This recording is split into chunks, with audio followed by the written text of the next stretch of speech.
தமிழ்நாட்டுக்கு நம்முடைய மாண்புமிகு பிரதமர் அவர்கள் வந்தார்கள். எவ்வளவு கொடுத்தாலும் இங்கே அழுகுறாங்க அப்படின்னு பேசிட்டு போயிருக்காரு. நான் மிகுந்த அடக்கத்தோடு மரியாதையோடு மாண்புமிகு பிரதமருக்கு நினைவுபடுத்த விரும்புவது, ஒன்றிய அரசிடம் கையேந்தி நிற்க மாநிலங்கள் பிச்சைக்காரர்களான்னு யாரு நீங்க கேட்டது, நீங்க சொன்னது, அதனால தான் நினைவுபடுத்துறேன். நீங்க பேசுறது என்ன?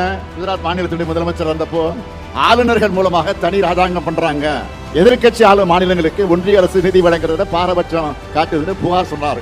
யாரு? மோடி அவர்கள். இப்போ நாங்க கேட்டா மட்டும் அழுறாங்கன்னு சொல்றது எந்த வகையில் நியாயம்?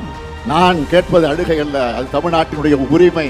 நான் அழுது புலம்பரணும் இல்ல, ஊர்ந்து போய் யார் காலையும் விடறவனும் இல்ல. உறவுக்கு கை கொடுப்போம், உரிமைக்கு குரல் கொடுப்போம்.